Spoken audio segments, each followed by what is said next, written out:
Hello guys, welcome back to my channel Riddhi official zone. और आज की इस वीडियो में मैं आपके लिए लेकर आई हूँ कि कैसे आप लोगों को बीएड के एग्ज़ाम में आंसर लिखने चाहिए।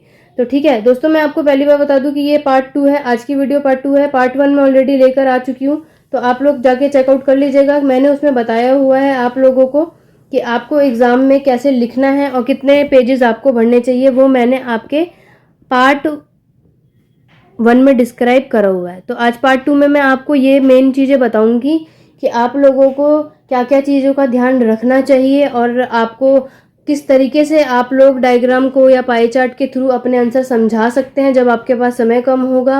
और फिर आपको एंडिंग तो बतानी है कि कंक्लूजन या फिर एंडिंग आप आंसर की कैसे करेंगे।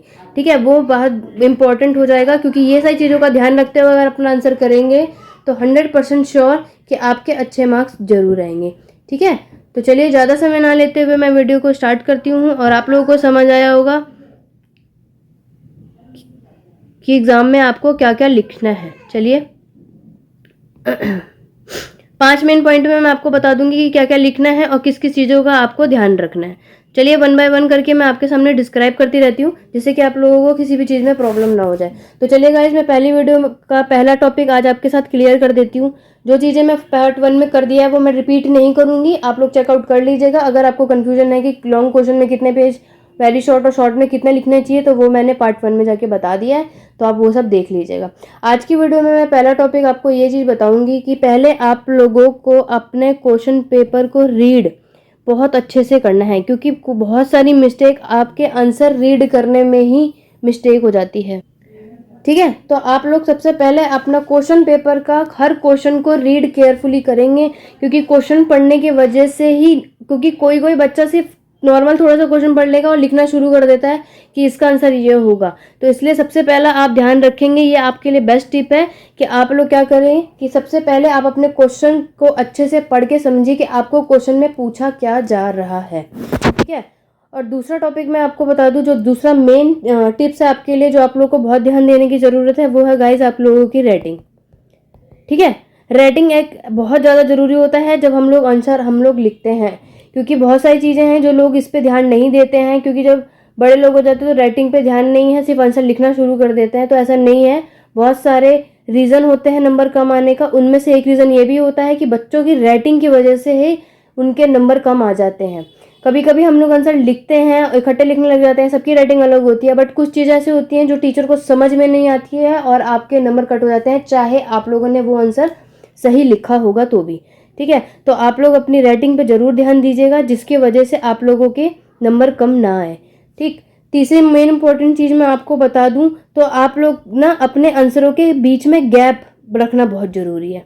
गैप का मतलब ये होता है दोस्तों, जैसे कि अगर मैं आपको नॉर्मली बता दूं कि अगर आपने गैप रखा हुआ है, जैसे आप एक क्वेश्चन कर रहे हैं मान लो, ठीक है, आपने क्वेश्चन यहाँ पर लिख दिया है कि चलिए हम इन्वायरमेंट की डेफिनेशन के बारे में ही बोल देती हूँ।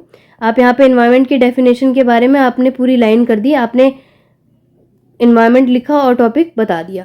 उसके बाद आपको क्या करना है कि जब आप दूसरे क्वेश्चन पे जाएंगे तो एक गाइस उसमें गैप मतलब कि उसमें थोड़ा डिस्टेंस होना चाहिए, कि ऐसा नहीं है कि आपने एक आंसर यहाँ पे ख़त्म किया हुआ है, ठीक है, और दूसरा आंसर यहीं पे तुरंत शुरू कर दिया है, जिससे क्या होता है सब में ना मैशअप हो जाता है, और मैशअप होने की वजह से ही आप लोगों के आंसर में बहुत ज़्यादा गड़बड़ हो सकती है और नंबर कटने की भी दिक्कत होगी। तो आप लोग कोशिश कीजिएगा कि अपने एक आंसर करने के बाद आप लोग तुरंत के तुरंत अपने आंसर में लिखिएगा कि आप अगर पहला क्वेश्चन की एंडिंग यहाँ पे शुरू कर रहे हैं कि हाँ आपका क्वेश्चन ये रहा, और आप अपने क्वेश्चन को लिखते गए, और उसके बाद आपको गैप करने की है कि कम से कम 2 या 3 लाइन आपको छोड़नी ही छोड़नी है, उसके बाद ही आप नेक्स्ट क्वेश्चन का आंसर एक्सप्लेन करेंगे। ठीक है, ऐसा नहीं है कि कॉपी के पेज का लाइन आप बचा रहे हैं और आपको आंसर लिखना है। आंसर अट्रैक्टिव करने के लिए आंसर एक आपने अलग शो किया है कि हाँ मतलब टीचर को पता चल जाएगा कि हाँ यहाँ से नेक्स्ट दूसरा क्वेश्चन आ गया है। ऐसा कुछ नहीं होगा कि 2 लाइन छोड़ दी तो टीचर ने बोल दिया भाई ये तो 2-3 लाइन वेस्ट हो गए, नंबर इसमें नंबर नहीं कटेंगे, बल्कि आपके आंसर में बहुत अच्छे अट्रैक्टिव पड़ेगी, कि आपका बहुत अच्छा अटेंशन भी होगा टीचर के ऊपर कि इस बच्चे ने पेपर देते हुए बहुत सारी चीज़ों का ध्यान रखा है। तो आप तीसरी चीज़ गैप का भी ध्यान रखिएगा, जिससे कि आपके आंसर बहुत अच्छे से दिख सकता है। ठीक, नेक्स्ट मैं आपको बता दूं, चौथी चीज़ आपकी मेन इंपॉर्टेंट है, जो कि नॉर्मली मैं आपको बता भी दे रही हूँ, जो कि हर वक्त ही ज़रूरी होता है, हेडिंग। ठीक है, अगर मैंने ये पहली वीडियो में नहीं बताया है तो ये वीडियो आपके लिए बेनिफिट है, क्योंकि ये मैं इस पे हर एक एक चीज़ जो कि मेरी रह गई होगी अगर फर्स्ट पार्ट में, तो भी आप ये सेकंड वीडियो में मैं कवर अप कर दूंगी। ये दोनों वीडियो आप लोग अच्छे से देख लीजिएगा और समझ लीजिएगा कि कैसे आपको अपने अच्छे आंसर लिखने के क्या क्या टिप्स हैं। ठीक है, चौथी टिप्स मैं आपको ये बता दूं, हेडिंग। हेडिंग का मतलब ये है कि आप लोग जब अपने आंसर करेंगे तो आप किस टॉपिक के बारे में बताने जा रहे हैं, किस टॉपिक को लिखने जा रहे हैं, आप उसके अकॉर्डिंग अपना आंसर करेंगे। ठीक, जैसे कि आप लोगों ने एक टॉपिक ले भी लिया हो, किसी भी टॉपिक के ऊपर ले लिया हो कि आप लोगों को अभी आपको बताना है कि आप लोग बता रहे हैं कि हाँ इक्वालिटी के बारे में, तो आप लोग क्या करेंगे, सबसे पहले आप इक्वालिटी की हेडिंग डालेंगे, उसके बाद आप नेक्स्ट लाइन से उसकी इक्वालिटी के बारे में डिस्क्राइब करेंगे, जो भी आपको लिखना हो वो। ठीक है, मैंने आपको ये बता दिया कि आप लोगों को कलरफुल पेन एक ले लेना चाहिए जिससे कि अलग से दिखेगा, नहीं भी होगा आपको लग रहा है कि नहीं, तो आप लोग ब्लैक पेन से ही हेडिंग डाल दीजिएगा, 2 लाइनों में अच्छे से हेडिंग डालेंगे तो अलग से आपका आंसर दिखेगा। ठीक है, आप लोग क्या कीजिएगा कि हेडिंग डालिएगा, उसके बाद आंसर लिखिएगा। हेडिंग से आपके आंसर पे बहुत अच्छा इफेक्ट पड़ सकता है दोस्तों। आप लोग ये टिप्स जरूर अपनाइएगा अपने आने वाले एग्जाम से। ये मैं बीएड एग्जाम के लिए भी नहीं बोल रही हूँ, ये सारे एग्जाम्स के लिए जो ये बेनिफिट होंगे, क्योंकि ये सारे टिप्स आप लोगों के बहुत काम आएंगे एग्जाम देने से पहले। ठीक है, तो आई होप आपको ये चौथी बात आपको अच्छे से समझ में आ गई होगी। ठीक, तो मैं आपको नेक्स्ट और लास्ट आपको मेन इंपॉर्टेंट टॉपिक बता देती हूँ कि आप लोगों को लास्ट में, मतलब जो कंक्लूजन भी बोलते हैं, ठीक है, आंसर का हमेशा ना एंडिंग आप लोगों को कोशिश करना है, खासकर लॉन्ग क्वेश्चन का कंक्लूजन जरूर लिखना चाहिए हमें हर चीज का। क्वेश्चन में पूछा गया हो right the need and importance of gender या फिर कि कोई भी अलग टॉपिक हो, तो आप लोगों को उसका एंड में थोड़ा सा इन शॉर्ट में बताना जरूरी होता है। कंक्लूजन बहुत अच्छा है आंसर की एंडिंग करने के लिए, तो आप लोग कोशिश कीजिएगा लॉन्ग क्वेश्चन के लिए ज़्यादातर, क्योंकि शॉर्ट और वेरी शॉर्ट में इतना नहीं होता कि आप लोग उसे लॉन्ग और उसमें मतलब कंक्लूजन लिखेंगे, उसमें इतना ज़रूरी नहीं है, क्योंकि उसमें जो पूछा जाएगा नॉर्मली उतना लिख देंगे तो चलेगा। लॉन्ग क्वेश्चन के लिए वाला टिप है कि जब आप लंबा आंसर करेंगे और आपको ज़्यादा टॉपिक लिखना है और अच्छे से समझाना भी है तो कंक्लूजन उसका बेस्ट होगा। ठीक है, तो आज की मैं एक आपको एक्स्ट्रा टिप देती हूँ गाइस दोस्तों, जो कि आपके लिए बहुत ज़्यादा इंपॉर्टेंट है और आपको लगेगा कि हाँ ये आप लोगों के लिए है, तो मैं आपको बता देती हूँ कि आज के आखिरी और आपके लिए स्पेशल टिप है वो, तो आप लोग उसका देखिएगा ध्यान से। तो मैं आपको बता दूं कि जैसे कि आप लोगों को एक मेरे पास मैसेज आया हुआ है कि मतलब हम मैम हमें एक क्वेश्चन ये भी बता दीजिए कि हम लोग क्वेश्चन के बीच में हम स्मार्ट चार्ट कैसे बनाएं। ठीक है, स्मार्ट चार्ट भी जरूरी होता है ना, जैसे कि हम लोग क्वेश्चन के आंसर को कैसे डिस्क्राइब करें, तो हम लोग क्या बोले, तो मैं आपको बता देती हूँ। जैसे कि आपका एक क्वेश्चन पूछ लिया जाता है कि पूछा जाए कोई से भी कि आपको कंपोनेंट्स बताने हैं, ठीक है, तो आप लोग क्या करेंगे कि आप कंपोनेंट्स लिखेंगे ही नॉर्मल हेडिंग डाल के, आप बता देंगे कि 2 टाइप्स के कंपोनेंट होते हैं। ठीक है, उसके बाद आप लोग क्या करेंगे, नॉर्मली आप लोग अच्छे से डायग्राम बना के शो कर सकते हैं, जैसे कि आप पहला बता देंगे कि हाँ फिजिकल हो गया अगर मैं एनवायरनमेंट का ही बोल दूं, और दूसरा आपका बायोलॉजिकल हो गया।